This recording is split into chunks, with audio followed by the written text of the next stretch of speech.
Going on, everyone? Let me see. Audio.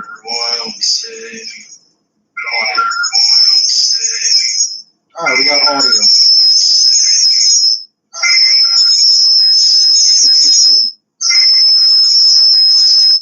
Beep, beep, beep. All right. So today it is cooking with Chad. I'm kidding. Obviously, I'm going to be cooking whilst at the same time giving you guys some updates about my channel.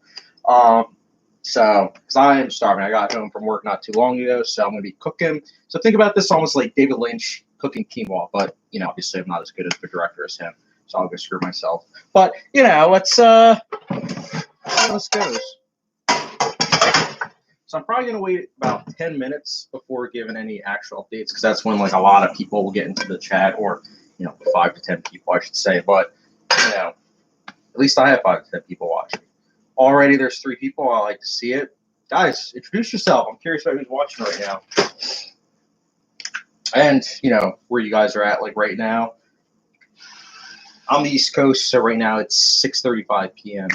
So I figured I would do, a quick 30-minute to an hour update.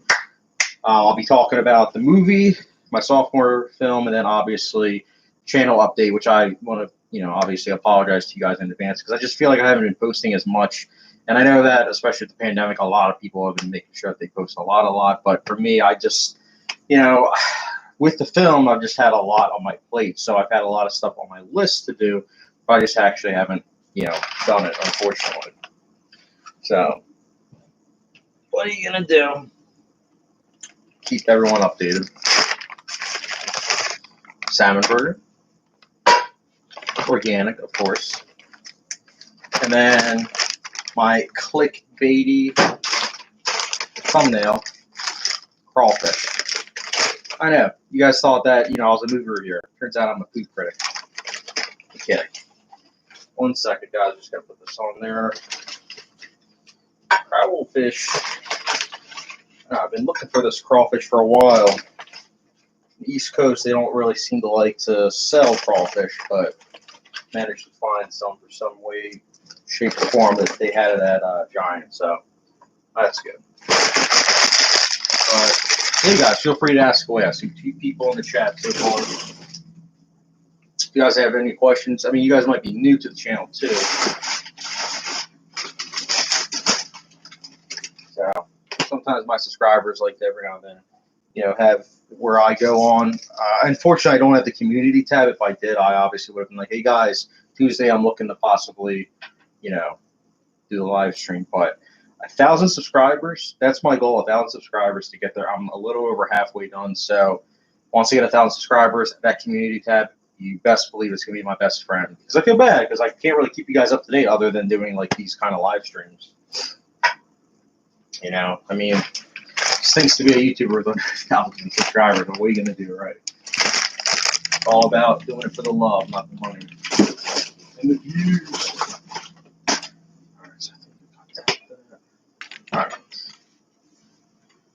All right. Well, it's been 4 minutes. All right. First things first, I wanted to talk about. Actually, hold that up. Let me put this over there. 1 second. So, first things first. I don't know how many of you have seen the live stream that I posted a month ago, but I had a data loss, and essentially I had to go through a bunch of data recovery places to hopefully recover it. Got the notification about a week or so ago that it's not recoverable. Essentially, a lot of places had it where, I tried with them, but they couldn't recover the data. So I went through this one company that pretty much every company I went through said, hey, check out this other company. So I checked out that other company, and they said that it's not recoverable, especially because it's 4K footage. If it was pictures, it would be a different story. So obviously, I'm not one to wait per se, so I decided to, even before getting all these notifications that it's not recoverable, even before sending it to them, I made sure to have it where any footage, any possible footage that wasn't on the drive that I knew was elsewhere in other storage places, recovered. So it was about 60% I was able to recover in terms of having it on different devices. but that was 40% I had to refilm. So in the past month, I refilmed 40%. And I'm happy to say that the first cut of the film is done. I have actually the film on Letterbox. So if you don't have Letterbox for some reason, get Letterbox, add it to your watch list. If you do have Letterbox, obviously add it to your watch list. Right now, the cut is an hour and 45 minutes. One of my best friends, I'm actually going to be showing him the first cut on Saturday. And I look at it like this, through history, a lot of times you'll have filmmakers that have like best friends, and they'll go to those best friends and they'll showcase their, first cut to like, their friends. So that way they can get their opinions. George Lucas did it with Star Wars with, I believe it was Francis Ford Coppola and Brian De Palma. So I'm doing that with my friend John. So that way I can get his thoughts. So right now the movie's an hour and 45 minutes long. There's still dubbing that needs to be done for a couple things here and there. But besides that, there's like one or two scenes that I might like film that I lost in terms of like data recovery. But I'm going to see if my one friend, if he, feels as though it's not needed, meaning that like he'll watch the movie, and if he says that like nothing feels like it's missing, then I probably won't film it. But if I run it by him, the scene I want to refilm that isn't in the movie just yet, then I'll tell him about the scene and get his thoughts. But curious, like I said, it's an hour and 45 minutes, so it's an hour and 45 minutes and 50 seconds. So it's like 20 minutes longer than Incisor. So I managed to cut it down from 2.5 hours to 2 hours, and then hour and 45 minutes. So it's lean, I would say. So there's that update. I'm not quite sure about the premiere date just yet. I'm thinking maybe May, possibly even late April, but I'm thinking more of kind of like May, just in case. But and that's taken up a lot of my time because, like I said, I've had to consistently focus on that because, I don't want it to be in the rearview mirror. I want it to be, something where it's in the forefront, so that way I can get it done. And not necessarily like just to get it over with. Like I love doing it, but I also know that, for the past 8 months, all the people that have helped me, like that's 8 months, So there's just been a lot of like bumps in the road, but it's nice to be able to say, hey, I have, this first cut. And the only thing is with the first cut, I did also want to mention this. I'm nervous about it. Right now, I'm uploading it on my other laptop. Right now, this is my previous laptop where I edited Incisor on. My new laptop's in the other room. And right now, I'm uploading, Willopenn Drive. Now, what I'm nervous about is I did use copyright music for Willopenn Drive. So the first cut that I'm showing my friend, it might not even be something that I can share on YouTube. It might have to be where my other friend, where I have him compose like music. He's composed some music for the film and everything, but right now he's behind on school and everything, so he hasn't been able to do the score. So instead of waiting, I was like, well, I already have all this music that I want to use anyways. So I think I'm pretty good at choosing where music goes. So I did that. So I gave credit, in the end credits, I gave credit. I gave credits on YouTube and everything. So I'm just kind of crossing my fingers that when it actually uploads and everything, that it gets demonetized and not blocked. Because that's what I'm nervous about. If it gets blocked, I can't show it to you guys. If it's just simply that I won't get money, like credit, it's like, all right, well, the music's perfect in my opinion. So like, screw it. If I don't make money, I don't make money, whatever. At least I can be able to say, hey, this is the movie that, music and all. Because in Incisor, I only had one track. I had the track in the end credits from Suspiria. That's about it. Everything else was original music. So it was, 60 to 80 minutes of original score. Versus this, I think it's like 20 so far. So 20, 25, I'd say. But look at the spices. But yeah, you guys can ask away. Actually, let me check my phone because I want to see if the comment section is even open.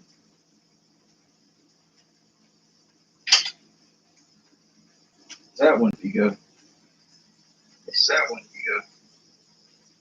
That wouldn't be good. Okay. Yeah, so the comment section's open. It's cool. Yes, guys, feel free to ask away before I start talking further about the channel.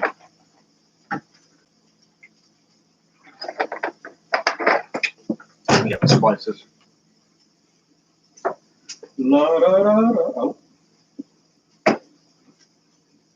Oh yeah.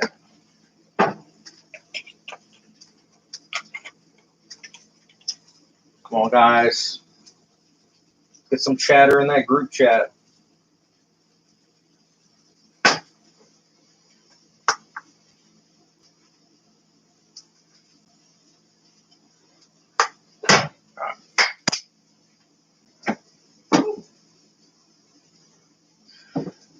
All right, so one more thing.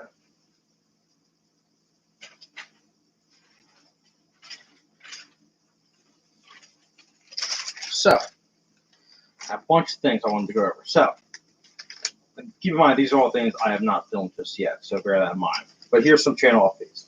I'm planning to do top 10 best TV series finales of all time, in my opinion, like my favorite ones. Top 10 best TV series premieres of all time, in my opinion. But then top 10 best TV series of all time, which that's going to be, I'm saying it right now, I'll say it in my video, obviously, when I film it, but that I think I'm also going to include TV miniseries, just so that way I can combine the two.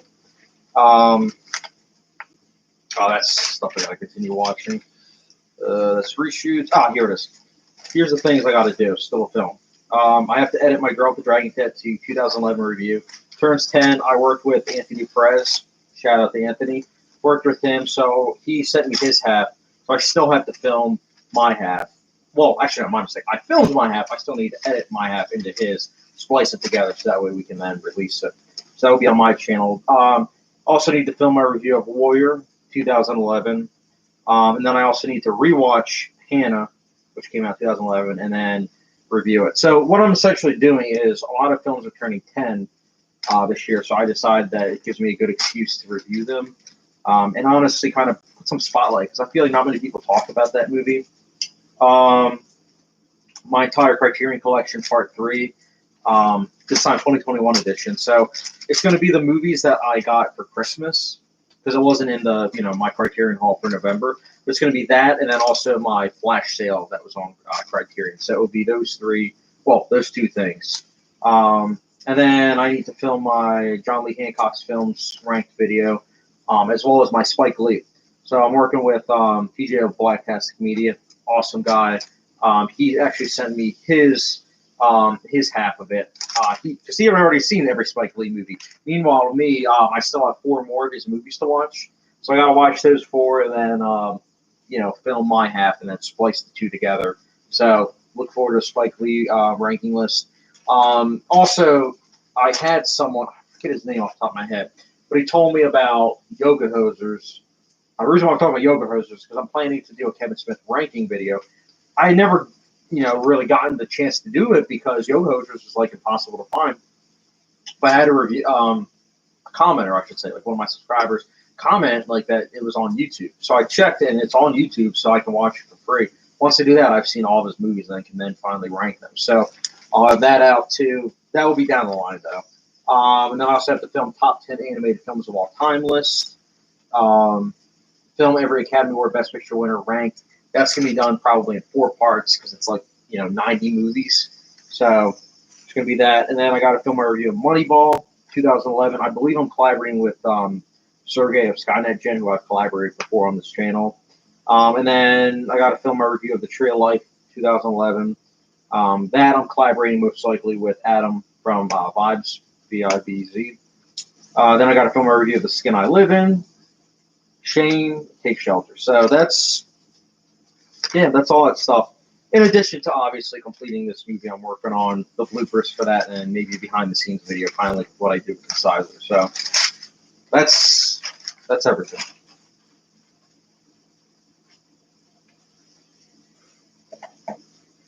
And yes, I'm back.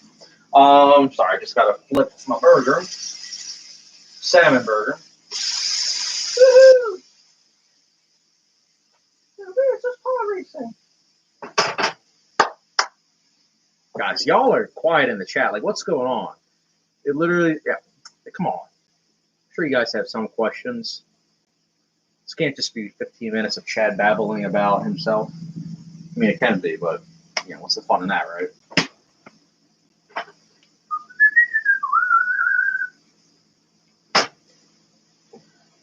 All right, 4. Oh, now we have 3 people. All right, so one person got bored, it would seem. Gotta love it. Gotta love it. It happens, I guess. Some people just want to check in, see how everything is. I don't know, man. I don't know. I don't know.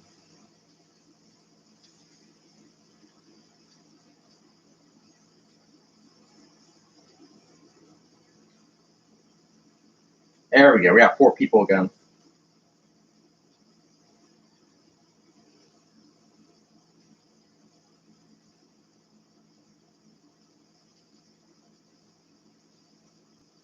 Hey, Marvel Fan 45 is in the house. Greetings and salutations. Dude, you're a legend. All right, now let me get off my phone. Sorry, my one friend was asking me about the movie The Father, which I'm hoping to see in theaters maybe tomorrow. So I had to answer that. But yeah, Marvel Fan 45, keep up the great reviews. I always see that you're one of the first in my feed. I always try to check Letterboxd constantly, and yeah, man, I like your reviews and everything. I think I saw your Heat review recently. Gave it a 5 out of 5. Can respect that. I can dig it.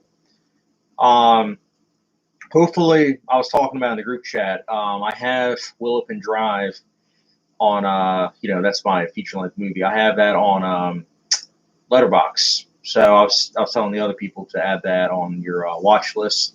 And if you can review it, obviously once it comes out, but it's planned to come out soon, man. I have the first cut, so I figured that you just got in the group chat, so I figured I'd let you know.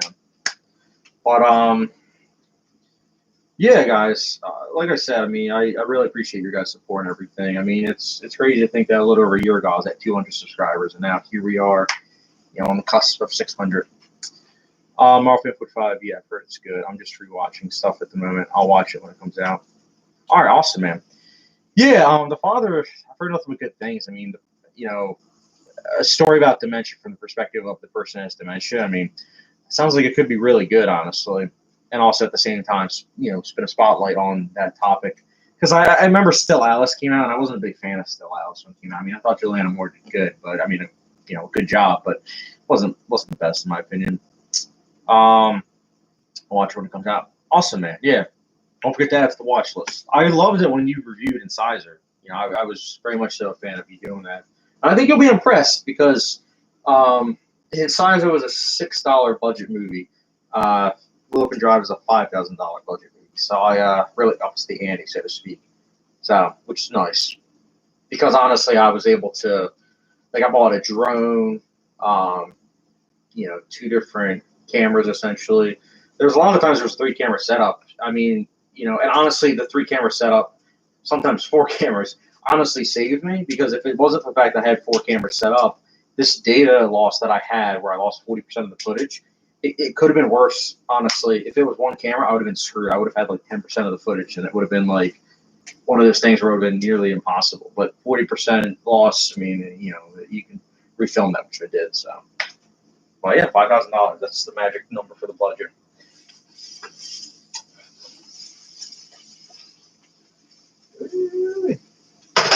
That's something else. Cooking with Chad. Let's see.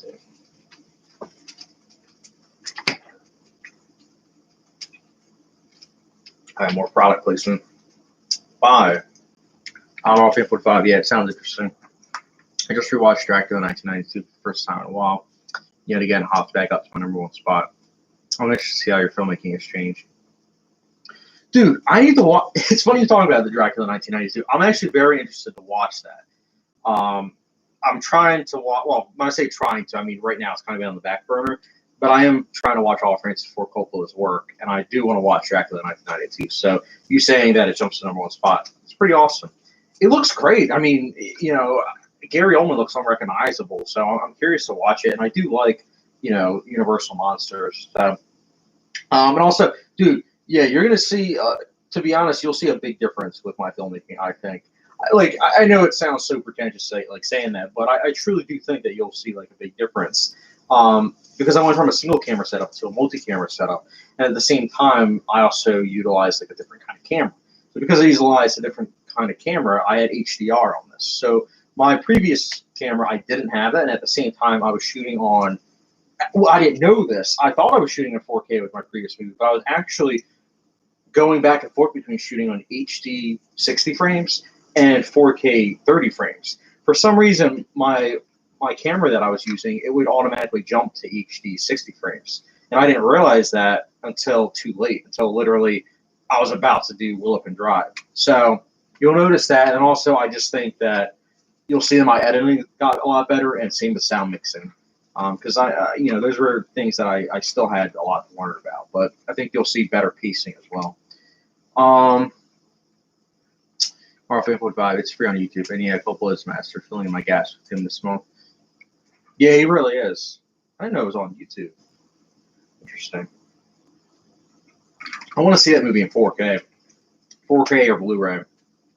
Because I feel like that's that kind of movie. You know what I'm saying? I don't know. I've been on like have to watch on 4K kind of train. When I say that, I mean like if I have the opportunity to watch something in 4K, I try to watch it in 4K. Like, I'm so glad. I was going to buy The Sting for the longest time, like last year or two. I was going to buy the movie The Sting, and I just kept on putting it off. And I just got the notification on Blu-ray.com today that guess what's going on 4K? This Sting. So I'm like, okay, I'm glad I waited, because I've noticed a lot of movies I've bought have now, are on 4K. So I'm like, all right. Marvel 45, yeah, the visuals are something to behold. That's what I've heard. And honestly, visuals can make or break a movie. If you think about it, don't get me wrong, filmmaking is so many different, congestions, so to speak, of like, multiple processes. But a lot of times, a movie visually it will catch you. Like, I think of a movie like Only God Forgives. If that movie wasn't as visually striking and as unique as it was, I don't know if I would like it as much as I did.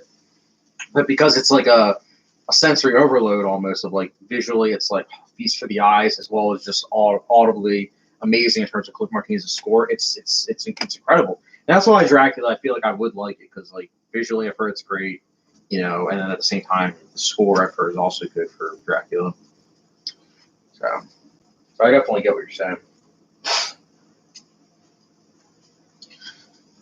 Oh, cooking just about done. Just realized I think I've always been cooking like when I do these updates, but then I'm always kind of like, not a bad thing. I'll probably do the stream for, let me see. Probably do the stream for another 20 minutes. Like I know it's not that long, but just so that way, I can eat and whatnot.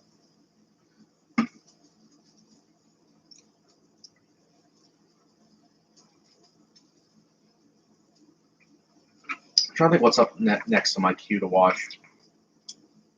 Well, I'm rewatching Twin Peaks: The Return. I feel like that's. So I started Twin Peaks, the TV show. I mean, rewatch, I should say, because I got it for Christmas. Not this Christmas, but Christmas before. So I finally started watching a couple months ago. And so I finally finished season 1 and 2. Season 2, I almost forgot how much of a slodge that is. But now I'm watching Twin Peaks: The Return. So I'm watching that, and then I just watched Man of Steel and Batman v Superman. Don't know if I'm going to watch Justice League, like the Joss Whedon one, but, Marvel 45, yeah, without good visuals, Refn wouldn't be nearly as good. Yeah, Dracula fires on all fronts, not just visuals, the score, acting, especially symbolism up to pretty high standard. That's awesome, man. Yeah, Refn, I only have one more of his movies to watch, and then I can rank his films. But he's great. John Milholland is in the house. So, I'll be right back, John Milholland, because it's funny you ask about both of those questions.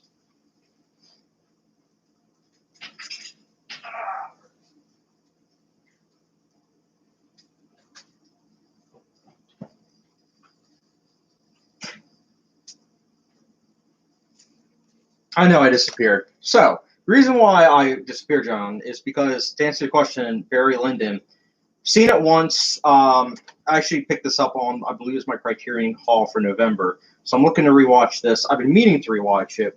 I remember liking it, but I also remember thinking it was too long, but that was also like 4 or 5 years ago. But planning to rewatch it, and to answer your question about City of God, I got it at the record store like 2 years ago. I've been meaning to rewatch this movie. When I saw it, I thought it was a masterpiece, but I haven't seen it the second time. So, to answer your question, I like both movies. Like Barry Lyndon, I'm a Stanley Kubrick fan. What can I say? But I know what you're saying because if you saw my Stanley Kubrick ranking video, I believe it was a couple years ago. I didn't own this. I remember thinking it was good, but I don't know. I just had an inclination to rewatch it, so I was like, "Hey, Criterion, why not?" So that answers that. Ooh, these are a lot of good questions. Favorite French films? Ooh, dang. Maybe Amelia. I remember Amelia being pretty good. Um, Lahane, I thought was solid. I'm planning to rewatch Lahane actually because I feel like I didn't give it enough justice. I mean, with everything that's been happening in the news, like I feel like I need to rewatch that movie because I rewatched Do the Right Thing recently, and I was like, holy cow, that movie was amazing. I was like, why didn't I rewatch this sooner? You know, like I hate when that happens where you haven't seen a movie in a while, and then you finally rewatch, and you're like, wow, this should be more of like a once a year type thing. Favorite heist movie? Oh man, shoot. Oh, that's a good question. I want to say, part of me wants to say like Usual Suspects. I mean, it's not too much of a heist movie, but I don't know. Let me get back to you on that one. John Mulholland. Did you see I Care a Lot? No, not yet. So, fun fact. I was supposed to watch it with my fiance, but of course she watched it without me. She didn't remember, so she saw it. She apparently really liked it. Um, I've heard a lot of mixed things. I've heard some people say it's amazing, and other people I've heard say it's just okay, and then other people say they hate it. So I don't know. I don't really know anything about it. I just know it has Rosamund Pike in it. So excuse me. Um, John Holland. What about music? I love music, man. Well, when I say I love music, I should say that like I definitely my taste in music is simply this. It's more leaning towards like film scores, TV show scores. I like classical music. Um, I like epic stuff too. Like I love. I say I love, and then I can't even say the band's name. Oh, what's it called? 6 feet. No, six. No, not 6 feet. I'm thinking of. I'm combining. Man, I'm tired. Oh, 1 second. I know I can pull it up. I can't believe.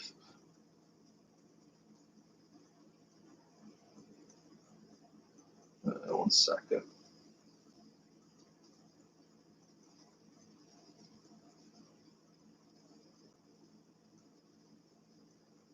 Two Steps from Hell.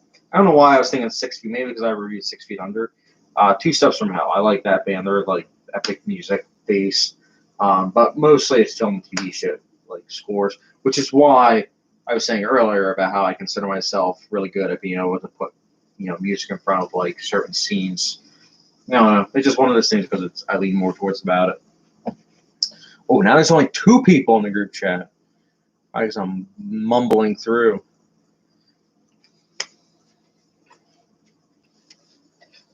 Mumbling through. Now I'm glad to see John and Marfan 45 in it. Marfan 45. If you like Letterboxd, I would follow Logan Kenny. He's a great reviewer and has some hot takes, and I mean blazing hot takes. Not as much as you, Marfan 45. Nolan hater.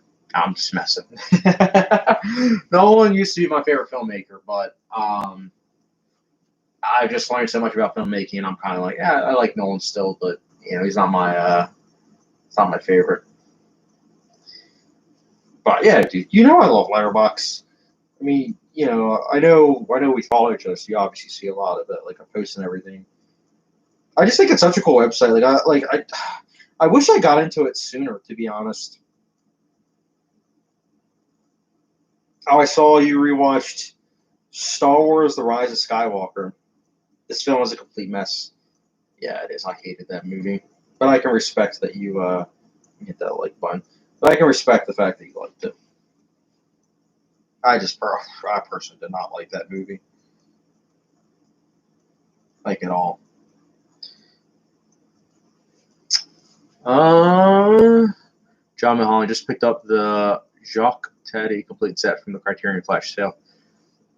Dude, nice. I haven't seen any of his work. That's what I'm looking to do, honestly.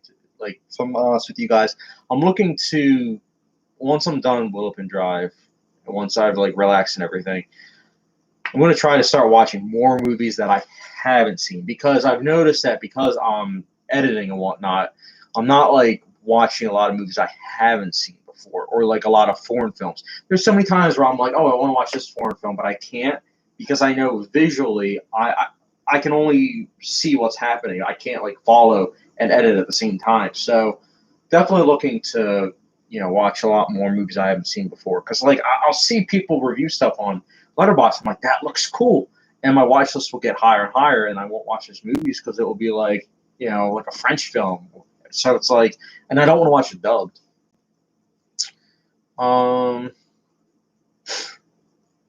45, yeah, Rise of Skywalker's enjoyable, not much else. I hated it, man. I'd rather watch Cats. That's a hot take, and I hated Cats, but it was a good theater experience. John Mulholland, do you ever get watch fatigue if you watch too many movies or shows? Good question. I do if it's one of those things where if the movies I'm watching I don't enjoy, like I'll go on a binge of like certain movies that I haven't seen, or movies I haven't rewatched in like a while, and then I'll get fatigued because I'm like, I'm not liking this, man. So I'll be like, all right, I'm gonna watch a movie I know that I'll probably like upon rewatch. So that's what I do. It happens every now and then, but I don't know. It's been weird, man. It's been really weird because I haven't been watching as many movies in terms of like newer movies. Like newer movies, it was my jam. I'd watch 100 plus new movies each year, like in terms of like ones that came out that year. So like last year, I've seen I think 60 something 2020 movies. The previous year was like 140. So I don't know. John Mulholland, my favorite heist movie is far and away Ocean's 11. Yeah, I need to rewatch it. It's been a while. Looking to rank Steven Soderbergh's movies. Honestly, I have that. My one friend let me borrow the I'm gonna butcher this, the Che movies, part 1 and 2. So I still need to watch those. John Mulholland, you're engaged. Congratulations. Yeah, man. Got engaged. When was it? November 17th. So it was it 4 months ago? Yeah, it's pretty awesome. Can't lie. It was almost like filming a movie, to be honest, because I like surprised her and everything. But yeah, it's good stuff, honestly. I usually don't talk about that kind of stuff, in my reviews. But obviously, live streams is kind of different because it's like, most people like that are interested, they're gonna watch the live stream as it's airing, So, but yeah, John, are you engaged? Mark 55 had a lot of ideas for my channel, but I've been having trouble getting them off the ground. I plan to watch Clint Eastwood's entire filmography and go through it by decade. Yeah, me too. Clint Eastwood, I want to watch all of his movies that he's directed. It's just, as you're seeing, it's a lot because he's directed, I think, like 30 plus movies, and I've only seen like 15. So I have a lot to watch. Same with you as well. I saw that you watched Unforgiven, and I saw that you loved it, which, by the way, I'm glad that you did because I love Unforgiven. That's one of my all-time favorite movies. Marvel 45, however, his filmography is massive, like directorially. Yes, it is. Especially since the last 10 years, the guy puts out a movie like 3 movies a year. It's crazy, honestly. And his quality's kind of dipped, I feel like, post I'd say post $1 Million Baby, because I like Letters from Iwo Jima, but besides that, like Invictus was good, but there was none of that like, holy cow, this was like a masterpiece, like $1 Million Baby. John Mulholland, sorry about Florence Run, dude, dude, you're good. Yeah, I'm just glad you guys are watching, I mean, I made this stream specifically so that way it was like, all right, well, if only 2-3 people watch, at least the 2-3 people will be updated on the channel. Because I get it. A lot of people on the East Coast right now, it's dinner time, obviously. So I get it. What was I going to say? Oh, Yeah, so Clint, Clint Eastwood, he's done a lot, man. I gotta give him props. Like, I don't expect at age 90 to be, well, almost 90, to be doing 2 or 3 movies a year. That's a lot, It's crazy. Hold that thought.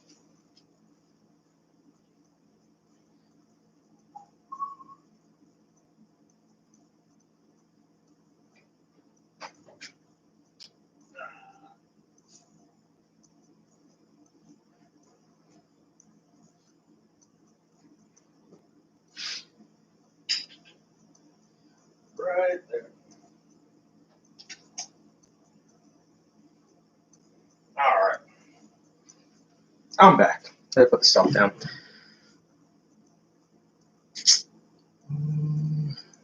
John Milhouse, I really like I Care a Lot. It was really fun and solidly entertaining.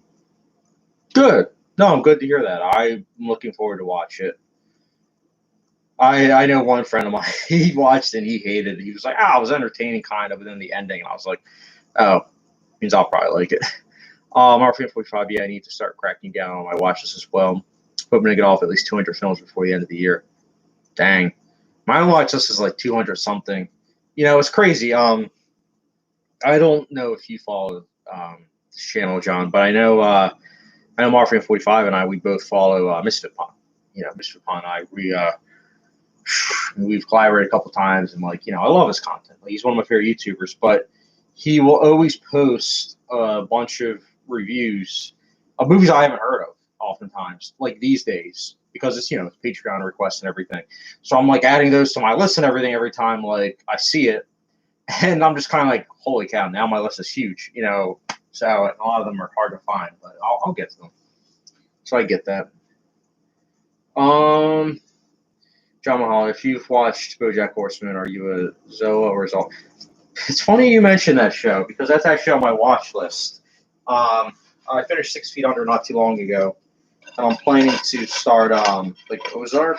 Thinking about either Ozark or BoJack Horseman. I've heard BoJack Horseman's amazing, but if I'm being honest, I have to be like in a certain kind of mindset for animated TV because like Rick and Morty, I liked it, but I still haven't watched the last like couple episodes because they had that break, and I obviously was like, okay, I'll just wait until it comes out, and then when it came out, I just didn't have the urge to watch it.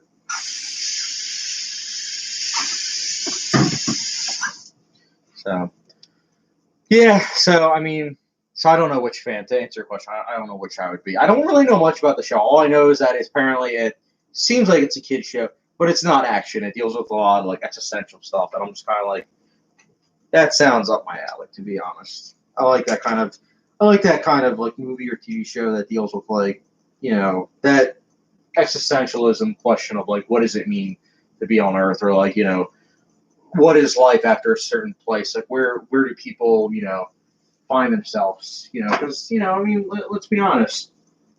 People call it midlife crisis, but you can ask that question at any time and be kind of like, oh, I don't really know, where I stand. It's perfectly normal. John Mahan, did you watch Hey Arnold as a kid? No, I did not actually. Um, I didn't. So I had a very odd childhood. I watched, let's see, as a kid, I watched MacGyver. I watched Justice League, which was the animated show, Batman the animated series, Superman the TV series, the animated series. And also to further that, I did also watch Lois and Clark. I was a huge Superman fan. Still like him, obviously. Mustache aside, from Justice League. But I also watched like Andy Griffith Show. I Love Lucy Show. I watched like a lot of older stuff, which is why like when I watched WandaVision, the first couple episodes, I was able to really appreciate, those first couple episodes because they did such a great job recreating like I Love Lucy Show and like a lot of other 50s sitcoms. And then took a nosedive. But I'll get into my review of that for WandaVision when I actually film it.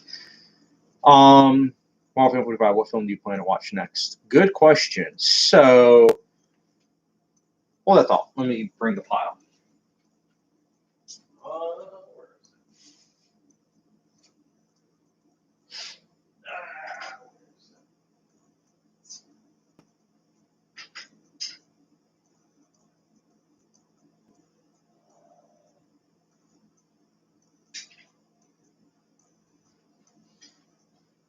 So I'm going to sound like a boomer, but I get movies out from the library because a lot of times I'm like, I don't feel like renting this.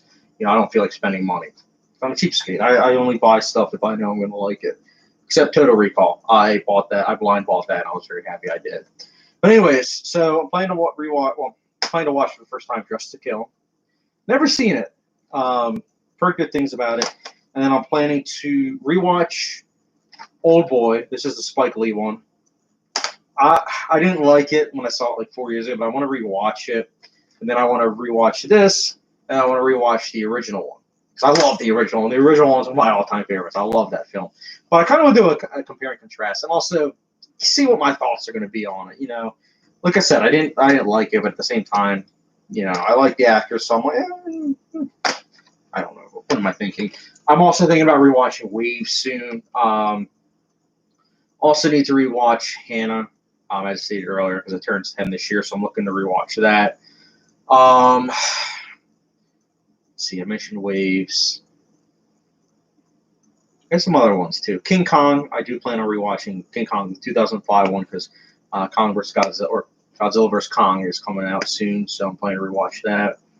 So a lot of rewatches in terms of movies I haven't seen besides Dressed to Kill. I'm planning to finish watching Spike Lee's filmography. Cronus, I still need to watch that in terms of Guillermo del Toro.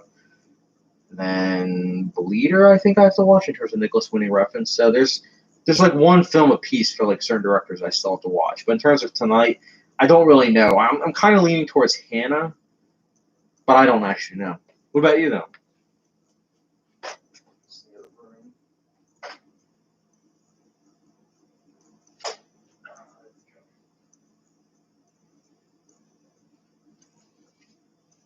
All right, I'm back. Show me on. Yeah, sometimes I feel like I watch movies just to watch because I want to see more movies, but I don't like it as much. Would have wanted just as much too as would have wanted just from watch fatigue. Yeah, man. No, I get that. I think especially I do that too, just to watch movies sometimes, because it's gonna sound crazy, but I'll look at my letterbox and I'll be like, if I watch a lot of movies where I'm like, like I give it a positive review, I kind of just want to mix things up and watch a movie where I'm kind of like, I don't know if I'm gonna like it or not. I mean, obviously that's the case with every movie I haven't seen before. Like, you don't know, but there's sometimes I'll throw like a like a Jack and Jill in the mix or something along those lines, because I don't know, I just personally don't like it if someone gives every movie a positive rating, because it's like not every movie is a positive experience, So, I mean, it can be from person to person, but for me, we both see a lot of movies, so. See, John Mahan. No, I got divorced a couple years ago, and I've been a single since then. I'm engaged to Cinephilia. Oh man, I'm sorry to hear that. I mean, hopefully it was, one of those things where it was, obviously, not just mutual, but like something where, it's like everything is okay. Because I know sometimes divorces can be messy, so to speak, especially financially. So, trust me, that's one of those things where I'm kind of like, oh man, like if I getting married, it's like you have to worry about that. Like, oh, like, if things go wrong, it's like, oh, there's $50,000 plus you have to spend. So, John Holland, man, I hope movie theaters don't die. Yeah, me either, man. Me either. I've been going, like, I haven't been to the movies in 2 weeks. I saw Judas the Black Messiah, which I still need to put the thumbnail on so that way I can put it out there. But I'm planning to go possibly tomorrow to see The Father. If not, then I'll try to watch it this weekend. But yeah, I mean, what can I say? I hope theaters don't die either, because streaming isn't. It's not as fun. It really isn't. There's something lacking. Like that whole immersive experience is kind of like lacking. I feel like I'm not able to give movies that I probably otherwise would have given 100% attention to, that I do. Offering 45, I'm going to watch some Coppola and Friedkin to finish up the filmography. And I'm getting big into horror at the moment. And Letterboxd is your recommendation. Me tons of obscure stuff I will watch soon. And yeah, theaters need to look on. Yeah, no, seriously. That's the thing. It's great to have, people where you're able to see recommendations and everything. There's times where will have not heard of something, and then I see a bunch of other people on Letterboxd that also then all of a sudden start reviewing it, everything, and then I start hearing about it more, and then I'm like, oh, let me check this out. Like, I'll never forget House. I never heard about House. My one friend recommended it, and another friend of mine recommended it, and I saw on Letterboxd how beloved it is, and I was like, all right, let me check out this movie. I had no idea what House was about. Loved it, though. Own it now on Criterion. Amazing film.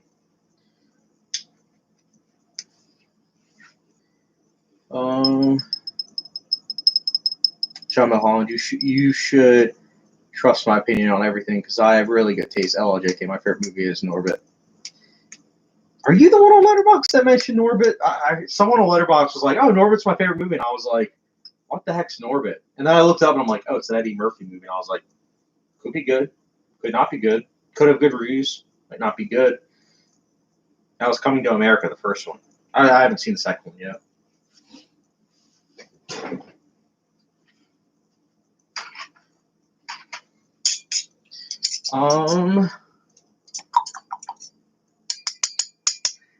Saber 008. I stopped watching Transformers for this to watch my favorite director live.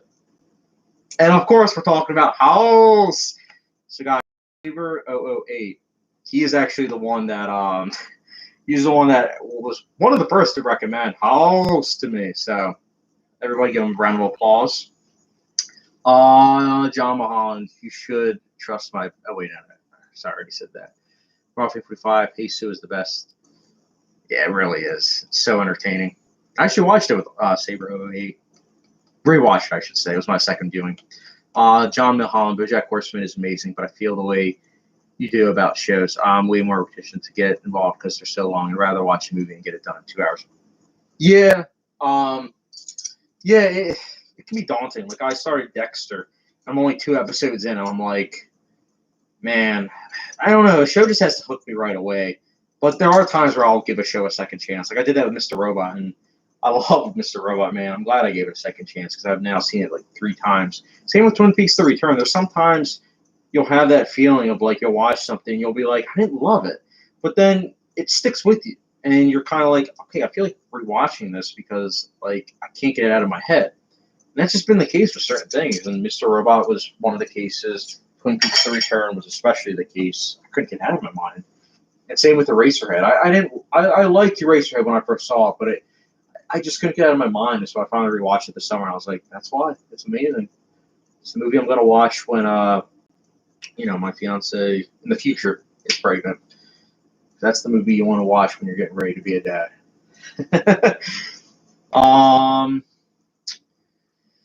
Saber, give Ping Pong a second chance. LOL. Bro, I didn't even give it a first chance. I told you. I shouldn't be saying this on YouTube, but I tried to watch it a certain way, but the subtitles didn't come up on my TV. So I was like, I'm not going to watch this show if I don't have subtitles. And at the ssame time, there wasn't a dubbed version. Now, I'm not going to watch the dubbed version. Just kidding. If there was a dubbed version, I wouldn't watch it. Like Mind Game, I was able to actually. I think you were the one that let me borrow it, but I was able to watch it, and there were subtitles and everything. Marvel 45, gotta agree with John Mulholland. I binged all of Cobra Kai in a week instead of a film. And yeah, I consider Twin Peaks Return it a film, but I've seen that way too many times. I watched Cobra Kai. It's funny, I actually watched it before Netflix took it over. I watched it year to year. I'll never forget when it came out. I was excited because I was like, you know what? This is an interesting perspective. And lo and behold, it was it's an entertaining show. It's campy, but it's enjoyable. I don't really remember the third season. It was fun. On Twin Peaks: The Return, yeah, it's amazing. It's my third viewing. It's my third viewing, but a couple of the episodes I've seen 4 times now. But it's great, man. Drumhall, my real favorite movie is Once Upon a Time in America. If you get a chance, I made a list of Letterboxd of my favorite 100 movies. I was inspired by your favorite 25 movies video. Oh, thanks, man. Once Upon a Time in America is amazing. I've been trying to get some of my friends to watch it, but it's nearly 4 hours long. But I told them, I'm like, it's a movie that just engrosses you, man. Like, you get immersed, It's truly amazing. And I love The Irishman, but, this is the original movie where it, just encapsulate, the mafia life and just kind of, showcasing how, at the end of the day, just like any other job, you're lonely. And I think that's such a great depiction of loneliness, friendship. I just love it, man. It's one of those things also where I just kind of go back and forth between like which I like better, The Godfather or that. But I'm glad you're inspired, man, because I know I said in my video I'm looking to possibly do like the top 100 list at some point, just not right now with the film and everything. It it was tough making the choice because there are so many movies and they're hard to rank because I love them for different reasons and whatnot. Yeah, no, dude, it really is. I mean, especially since, I mean, for crying out loud, it's like there are so many times it also depends on mood. Um, where it's like, oh, like I'm in the mood to watch this, and instead well, not that, but sometimes you'll be like, oh, I'm in the mood for this to watch, and so you'll think about that movie more, and you'll be like, oh, I think I like it better than this movie. And then also, what's kind of more difficult for myself, again, not saying it's not difficult for you, but what's more difficult for myself is that I'll say this movie is better than this movie on like a 2010 ranking list, but then I'll flip flop it on like top 25 movies of all time. So that was also kind of like psychologically kind of like, oh, man, like I know it's crazy. Where was John Holland? Did you get to see Mank? I did. Not in theaters though, because I have AMC A list, and Netflix and AMC aren't exactly best friends. But I did see Mank. I thought it was solid. I want to give it a second chance though, just because I love Citizen Kane. So I thought maybe I went in with too high of expectations, but it was enjoyable. Kind of stuffy a little bit, but I do want to rewatch it. John Mahal, just so I know, I have ADHD and watch movies has been really good for getting my attention more focused. Dude, yeah, seriously.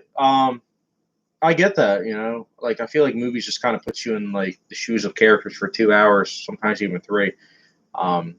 That's awesome. Hopefully you'll watch my movie and you'll, be able to fully be engrossed. Hopefully. RPM 45, I also love the arguments of Letterboxd. I watched someone argue with someone even though they didn't read the review or just linked through. It was hilarious. Yeah, so I actually, it's funny you say that because I don't really say too much about that. There's one person I follow named Cody. I'll see that sometimes on his reviews where people will just freak out. Like I'll never forget he reviewed 2001: A Space Odyssey and gave it a 1 out of 5. Which, by the way, I disagree with the 1 out of 5. But like, there's like 300 comments, and I was like, "Holy cow!" Like, all right. But I get that. I mean, thankfully on my reviews, I don't have any issues. If anything, I'll get like 1 or 2 comments. So I don't know. It's kind of cool. Put my laptop over here. Change of scenery, guys, because I want to eat. There we go. This is the normal spot. Where are we now? Gemma Holland. But to be honest, I feel like modern technology is making everybody ADD. A lot of people can't even get through a movie without grabbing their phone. Yeah, man. Well, that's one of the reasons why I like going to the movies, because you have that, that need of like shutting off your phone, at least for myself, so that way I can 100% focus on the movie. Say, Roy, I give it a 1 out of 5 for the attention. Bro. Austin, you're a legend. What can I say? I was telling them, because I know you just got in, but I was telling them that I had the first cut of Willopenn Drive all set up. It's the first cut. There's basically a couple more things, like I said, that we might have to like refilm. That obviously I was saying like you could help us film, but and then I also need like dubbing and everything to do with some of the actors. But Willopenn Drive, it's on Letterboxd, so watch list. Sound like one of those typical YouTubers where I'm like, oh, like don't forget the subscription and notification bell. So I'm just kind of like, nah, guys, just hit the watch your button on. I mean, not watch later, watch list button for Willopenn Drive. Marvel 45, yeah, 2001 was a masterpiece, and his review was definitely interesting. He has some hot takes, but he also has a great channel. Oh yeah, you follow Cody too? Yeah, I love 2001: A Space Odyssey. I just felt bad for him because he was just kind of getting like hit left and right, like people just saying his opinion's wrong. And I'm like, oh, everyone has a unique opinion. Like, I wasn't a huge fan of 2001: A Space Odyssey. When I first saw it, I thought it was just solid, and I skipped through most of it. And I rewatch it like daily now, like once a year. I love that movie. It's amazing. It's really impacted how I look at filmmaking, honestly, because I just see how so many movies have, taking homage to it. I mean, for crying out loud, my movie pays homage to it. I love it. Let me see. John Mulholland, The Father, finally hit my local theater. Hopefully, we'll see it this weekend. Still waiting for Nard to show up. Dude, yeah. The Father, I'm planning to see possibly tomorrow. I'm really excited for it, honestly. But I just don't know to categorize it as a 2020 movie or a 2021 film. Don't really know. John Mulholland. And Minari, I'm looking forward to watch, too. John Mulholland and Super 8. Exactly. So many reviews, not letterbox people who are like, movie was boring, got distracted, didn't watch. Like, how is that viable? Yeah, that's true. A lot of times people just can't really be focused. And sometimes mood comes into play, too. Like, there are some times where I'll watch a movie and I just wasn't really in the mood to watch it, but I'll think about the movie. I'll think about certain scenes, so I'll decide to, like, revisit it. Like, Alien Covenant, I don't think I was in the right mindset when I saw it in theaters, but then I revisited a couple years later, and I was like, that was pretty awesome. I liked that movie. Not like awesome, like one of the best movies of all time, but I really liked it. I thought it was a good Alien sequel. Well, prequel. One second, I gotta get my dinner. Gotta get my dinner. Gotta get my dinner.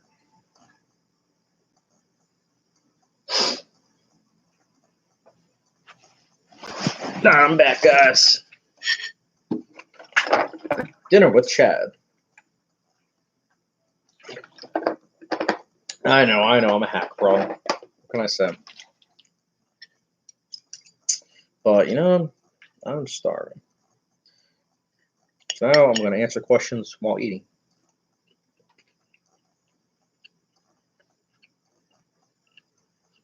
Let me see. Fan45, on another note, you're one of the only YouTubers I can fully keep up with. Like Austin Burke, I used to follow him, but he watches and reviews so much, I just couldn't keep up. Thanks, man. That's what I was kind of worried about, because I'm like, I don't really post too much. Like, I try to post once or twice a week,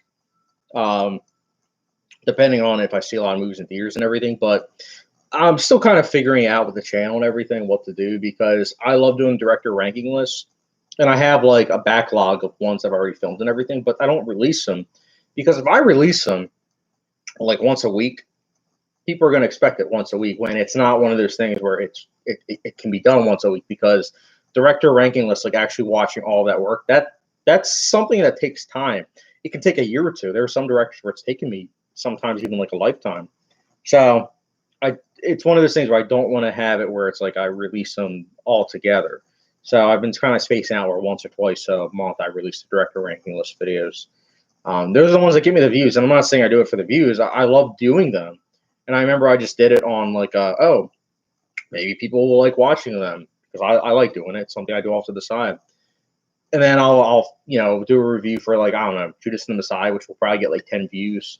So, it's just kind of interesting that a lot of people are interested kind of what I'm interested in too, which is lists. What can I say? But I appreciate it, Marvel fan, that you keep up. Saber, are you signing autographs? Austin, I'll always sign autographs for you, man. Next time you come over, I'll sign the DVD for Unstoppable, your favorite movie.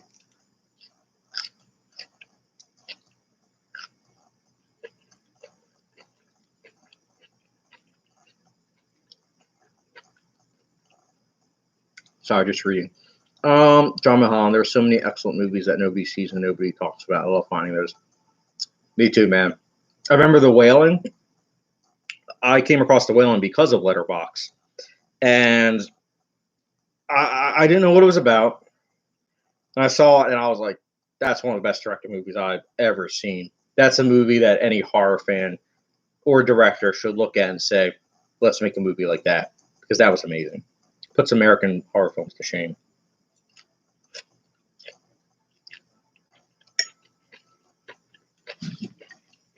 John Mulholland, do you recommend any movie posters to buy? Yeah. Movie-wise, I would recommend, there's a Drive poster. Let's say it's pretty simple, but that, Mad Max Fury, the ones that are in my like on my channel, like for the backdrop, There Will Be Blood. TV show wise, Westworld. American Beauty has a pretty cool poster too. Sabro 8. Oh, yeah, I know you weren't a big fan of The Wailing, you hack fraud. Wailing is a masterpiece. I have no issues with that movie. I think I saw that, and I saw The Devil on the same day. Like, not last Halloween, but I mean, not last Halloween, not last October, but the October before that. It was amazing.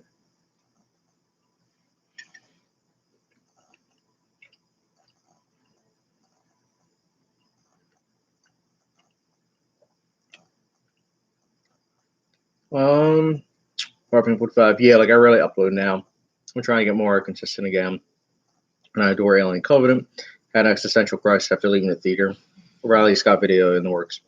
Good man. I've seen every Ridley Scott movie. I liked him as a director. He's good. Robin Hood 2010 is underrated. Just throwing it out there. Same with Kingdom of Heaven. Director's cut.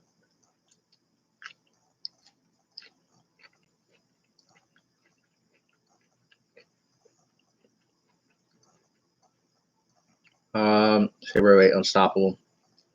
Bro, Unstoppable is amazing. I was inspired by Unstoppable with Willopenn Drive. You should know that. Because our movie's going to be a train wreck. I'm kidding. I don't think I'll ever be inspired by Unstoppable. Although I do like it, and I am planning to rank Tony Scott's movies. I don't think it's a hack fraud movie.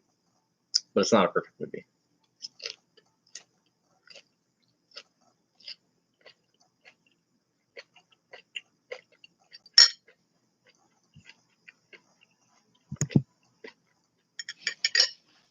Yeah, let me look at my laptop. I think the battery might be dying soon. And yeah, it is. All right, we'll talk. All right, so guys, I'll give it 5 more minutes for the chat. But John Holland, I got my parents to watch Once Upon a Time in America. They'd seen it in theaters in 1984 when it came out, and unfortunately, it was edited down to 2.5 hours. Saw the backstory was cut. Studios, man, they're amazing. They know what they're doing, don't they? They know how to take a masterpiece and cut it down to be a box office failure. Idiots. That's good that they rewatched it, man, and they got to see the actual vision of the director. Although I know the 3 hour and 49-minute cut, it's not his full vision, but it's still an awesome movie. Austin, playing to show you that you will like it. I think it's amazing.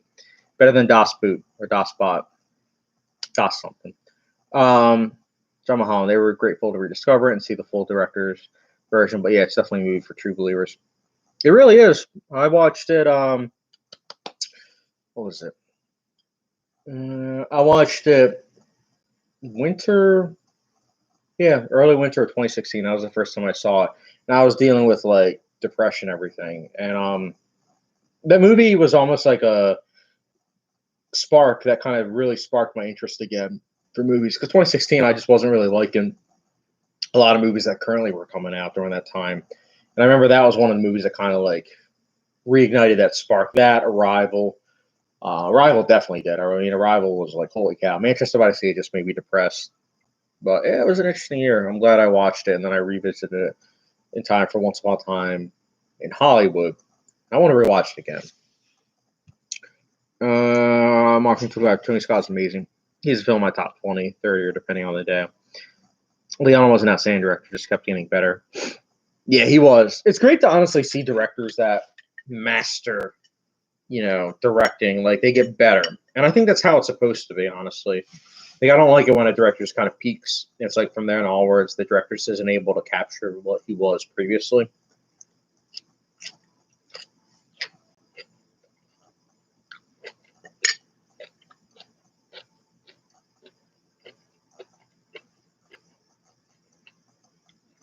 Like, example, Leon's a good example, but I think one of my favorite examples is David Fincher. The Social Network, in my opinion, is a masterpiece. And he gave us The Social Network.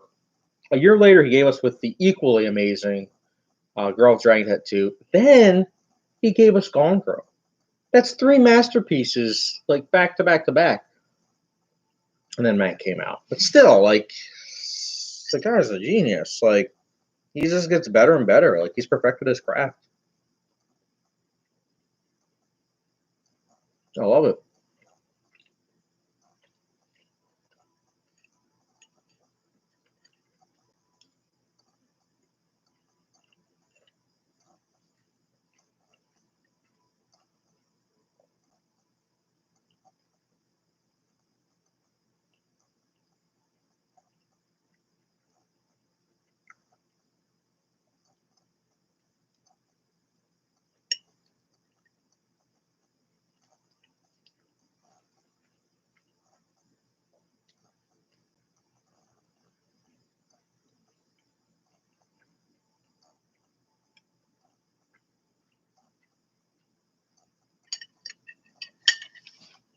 All right, guys, I'll answer your responses just now. Then I gotta go. I'll do the dishes and whatnot. But I'll answer it right now. So, Property 45, Fincher is also great, except Mank, which I need to rewatch. Yeah, I know you were a lot harsher than me with Mank. But I get what you're saying. I mean, I need to rewatch it too. John Malone, yeah, Leon is genius. No one has better pacing operatic scenes. Yeah, I mean, for crying out loud, also, a director, it's hard for a director to have one masterpiece. Leon has three. That's insane. You know, I mean, that's insane. I love Leon. You know, I'm so glad that I watched all of his movies. I mean, I've seen all of his movies except one. I'm glad I'm able to put it out there that I've seen all his movies. Looking forward to see The Good, the Bad, and the Ugly on 4K. Hoping that Once Upon a Time in the West gets a 4K as well as Once Upon a Time in America.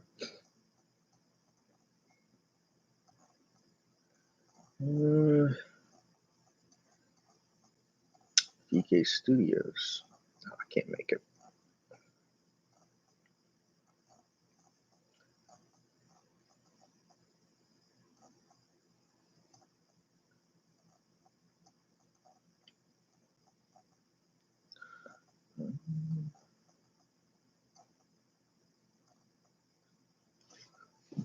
I'll answer John Mahan's question, then I got to get going. I feel like he perfectly merged Italian operatic, romanticism, and American Western. Romanticism Once Upon a Time. In America culminates all that, deconstructs it. In the end, it's all just, I didn't see the last part. Yeah. No, seriously. He was a genius. John Mahan, Opium High. Gee, the end of Once Upon a Time in America is the most amazing of all. I love that ending.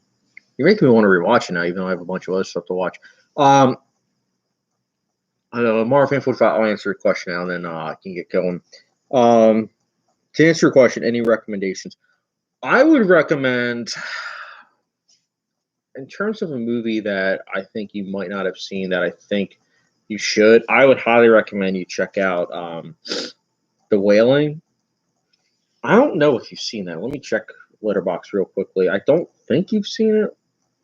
I mean, obviously, you'll be able to tell me if you have seen it or not. But I don't think I've seen a review from you.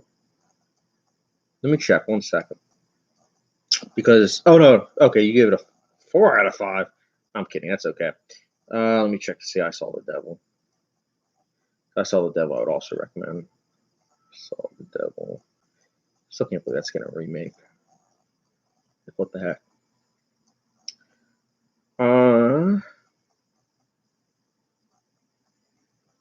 Okay, so Marvel Fan 45. I think I have the movie for you. I Saw the Devil. I don't think you've seen, or at least if you have, you haven't logged in a Letterboxd, which is okay. I would highly recommend you check out I Saw the Devil. That's a really good movie. Yeah, watch it. It's nearly 2.5 hours, but you'll love it, man. I think you'll really dig it. If you don't, that's okay. But it's awesome. One of the best revenge films. Oh, seen it, haven't reviewed it. Okay. All right, my mistake. John Holland, movie that nobody's seen that's amazing is The Red Violin. Check that out. It's so good if you love art and history. Super rated. It's pretty good. Yeah, I need to watch it. I need to watch The Red Violin. But yeah, Saber Ray, we watched that together. Showed you both of those movies. Our film 45 watching I Saw the Devil soon. Thanks for the recommendation. Can't wait. Yes, dude, you're gonna love it. Go into it knowing nothing. You'll be so surprised at like the type of movie you'll watch. So many twists and turns. It's another great South Korean movie. What can I say? It's getting an American remake, so it's probably not gonna be good. It's probably gonna be watered down. What else is new? But all right, guys, I gotta get going now. I know I said that before, but gotta get going. Again, don't forget to go on Letterboxd, hit that watch list for Willopenn Drive, and let's do a live stream again soon. Again, I also really appreciate you guys for obviously being interactive. Really appreciate it, and yeah, I'll let you guys go, and I'll talk to you guys in the next video.